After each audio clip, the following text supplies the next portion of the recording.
PCOS নিয়ে কি মা হওয়া সম্ভব? আমি ডাক্তার মাজলুল হক তানিম, ডায়াবেটিস, থাইরয়েড, হরমোন রোগ বিশেষজ্ঞ। আজকে আমি কথা বলবো পিসিওএস নিয়ে। পলিসিস্টিক ওভারিয়ান সিনড্রোম বা পিসিওএস হচ্ছে মেয়েদের একটি হরমোনজনিত বা লাইফস্টাইল পরিবর্তনজনিত একটি রোগ। অনেকে পিসিওএস যখন রিপোর্টে আসে আপনারা দুশ্চিন্তাগ্রস্ত হয়ে পড়েন যে আমার ওভারিতে মানে সিস্ট হয়েছে, আমার কি অপারেশন লাগবে কিনা, আমি কি বাচ্চা কনসেপ্ট করতে পারবো কিনা, যেহেতু এটা নামের মধ্যে সিস্ট বলে একটা কথা আছে। অনেক রোগীরা এসে আমাকে বলে যে আমার ওভারিতে সিস্ট হয়েছে। কিন্তু এখানে ইন্টারেস্টিং যেটা নামটা যদি পলিসিস্টিক ওভারিয়ান সিনড্রোম, এটাতে ম্যাক্সিমাম ক্ষেত্রেই কোনো অপারেশন লাগে না, অনেক সময় ওষুধও লাগে না, কিছু লাইফস্টাইল পরিবর্তন, জীবনযাত্রার পরিবর্তন, যেমন এক্সারসাইজ, খাবার দাবার, স্ট্রেস ফ্রি থাকা, পর্যাপ্ত ঘুমানো, বিশেষ করে ব্যায়ামটা এখানে খুব ইম্পর্টেন্ট। এটির মাধ্যমে এটাকে আপনি কারেকশন বা ঠিক করে এনে মা হতে পারেন। এখন আসি পিসিওএস বা পিসিওডি বা পলিসিস্টিক ওভারিয়ান সিনড্রোমটা কি।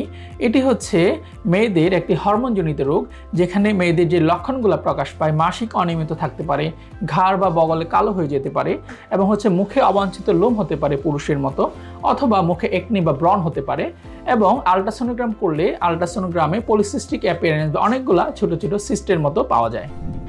এখন এখানে যে ব্যাপারগুলো হয়, এখানে ওভারিতে অনেকগুলো সিস্ট থাকে বা অনেকগুলো ডিম্বাণু থাকে, কিন্তু ডিম্বাণুগুলো ইম্যাচিউর থাকে বা পরিপূর্ণ থাকে না বা পরিপক্ক থাকে না। এই পরিপক্কতার অভাবে ওনাদের যে ওভুলেশন বা যথাসময়ে যে আপনার ডিম ফোটা, সেই কাজটি হয় না। এবং যথাসময়ে যেহেতু ডিম ফোটে না, অনেকের মাসিক অনিয়মিত থাকতে পারে এবং অনেকের বাচ্চা কনসিভ করতে সমস্যা হতে পারে। অনেকের পিসিওএসের সাথে ইনসুলিন রেজিস্ট্যান্স থাকতে পারে, টেস্টোস্টেরন হরমোন বেড়ে যেতে পারে, এলএইচ হরমোন বেড়ে যেতে পারে, এবং এই সমস্যাগুলোর কারণে ওনার মাসিক হচ্ছে না, এই ধরনের সমস্যা হতে পারে। এখন আসি পিসিওএস বা পলিসিস্টিক ওভারিয়ান সিনড্রোমের চিকিৎসা বা ট্রিটমেন্ট কী হবে। প্রথমেই যেটি, আপনাকে এক্সারসাইজ করে আপনার এলএইচ হরমোনটা কমিয়ে আনতে হবে। আপনি যদি এলএইচ হরমোন কমিয়ে আনেন, তাহলে আপনার ওষুধ বা অপারেশন ছাড়াই আপনার ন্যাচারালি ওভুলেশন বা ডিম ফুটতে পারে এবং আপনার পিরিয়ড রেগুলার হয়ে যেতে পারে এবং বাচ্চা কনসিভ করাও সহজ হতে পারে। আর সেই সাথে যে আপনার মুখে অবাঞ্ছিত লোম হচ্ছে বা একনি বা ব্রণ হচ্ছে বা ঘাড় বা বগল কালো হয়ে যাচ্ছে, এগুলোকে আমরা বলি সাইন অফ ইনসুলিন রেজিস্ট্যান্স বা হরমোনাল তারতম্য, যেমন অ্যান্ড্রোজেন জাতীয় হরমোন বেড়ে যাওয়া, এগুলোর কারণে এগুলো হচ্ছে। সেটা যদি আপনি জোরে জোরে ব্যায়াম করেন, আমরা অনেক সময় অল্প বয়স্ক মেয়েদের ক্ষেত্রে বলি আপনারা চাইলে দড়ি লাফ করতে পারেন বা জগিং করতে পারেন বা জোরে জোরে হাঁটতে পারেন, সেই এক্সারসাইজগুলো করার মাধ্যমে আপনি যে হরমোনগুলো ঠিক করে নিয়ে আসতে পারেন, তাহলে আপনার ওষুধ ছাড়াই গর্ভধারণ এবং মাসিক নিয়মিত করা সম্ভব। কিন্তু অনেকেই দেখা যায় যে পর্যাপ্ত এক্সারসাইজ করতে পারে না, বা আমরা লাইফস্টাইলটা যেভাবে পরিবর্তন করতে বলছি, খাবার দাবার চেঞ্জ আনতে বলছি, যে আপনি ফাস্টফুড খাবেন না, কোক, ফান্টা, পিজা, বার্গার এগুলো খাবেন না, লো কার্ব বা শর্করা জাতীয় খাবারটা কম খাবেন, আপনি ফাইবারযুক্ত খাবার বেশি খাবেন, যেমন পেয়ারা, আমরা, জাম্বুরা এগুলো বেশি খাবেন।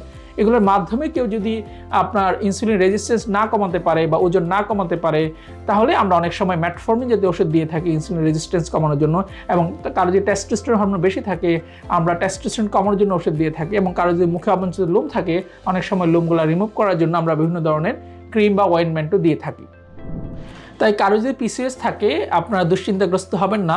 শুধুমাত্র লাইফস্টাইল পরিবর্তন করার মাধ্যমে আপনার মাসিক নিয়মিত হতে পারে এবং আপনি পিসিওএস নিয়েও বাচ্চা কনসিভ করতে পারেন।